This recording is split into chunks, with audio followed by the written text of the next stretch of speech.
Ukiachana na fia, hasa fia 17, kimalindi au malindi na mtwike, hizi hapa ni baadhi ya ndizi ambazo zinapendwa sana hapa kwetu Tanzania.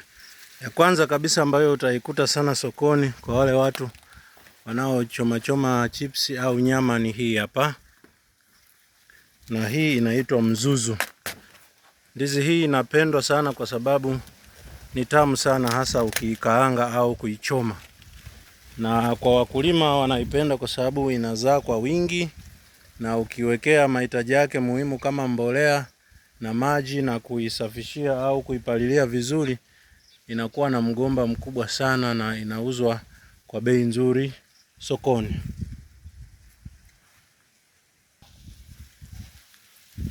Hii hapa, hii inaitwa mzuzu.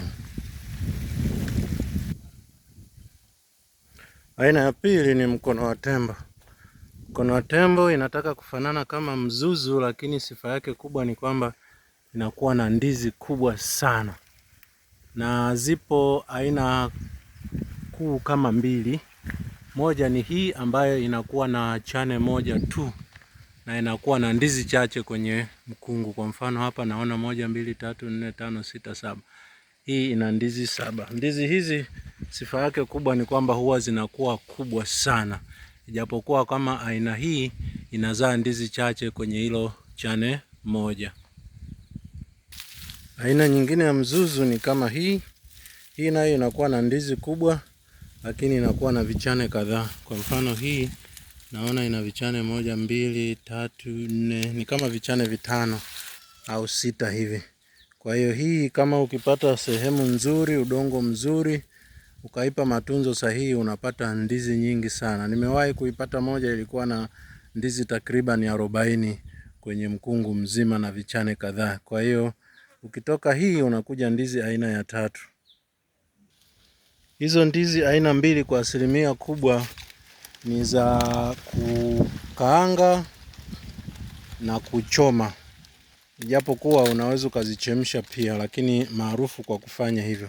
Na aina ya 3 ni hii hapa ambayo wengi tunapenda kuita kisukari au ndizi kisukari. Hii matumizi yake makubwa au namna ya kuitumia ni ndizi ya kuiva. Tunaiacha inaiva alafu tunakula yenyewe kama yenyewe. Kwa hiyo hizi ni aina 3 muhimu, ukiacha zile za mwanzo ambazo watu wengi wanapenda kulima. Kwa hiyo kabla hujaamua kuwa na shamba la migomba au tuseme ndizi, inabidi uangalie mahitaji ya soko na unalenga nini. Usije kukuta umelima ndizi aina hii peke yake, kwa mfano hizi kisukari ambazo zote ni za kuiva tu, wakati sokoni watu wanataka ndizi za kukaanga na ndizi za kuchoma kwa ajili ya mahitaji ya chakula. Kwa hiyo ni vizuri ukazifahamu ili uweze kuchagua ni aina ipi unapendelea kulingana na mahitaji ya soko au mahitaji yako. Lakini pia kama unaweza kuwa na shamba ambalo lina ndizi aina nyingi, ili uweze kupata mazao tofauti tofauti, kwa sababu zinatofautiana muda wa kuzaa, idadi ya ndizi au ukubwa wa mkungu na namna ambavyo watu wengi wanapenda kuziandaa. Wakati mwingine inashauriwa kwamba ukiwa na shamba ni vizuri ukazipanda ndizi za aina moja sehemu moja. Hii inakurahisishia hata wakati wa kusafisha, wakati wa kuvuna na namna ya kupangilia ratiba za kuvuna shambani. Asanteni sana kwa kutazama. Tutaendelea kujifunza na kuangalia migomba au zao la ndizi, kwa sababu ni mojawapo ya zao ambalo linaweza kukusaidia sana kibiashara, lakini pia kwenye kilimo au chakula kwa ujumla. Asanteni sana kwa kutazama na Mungu awabariki.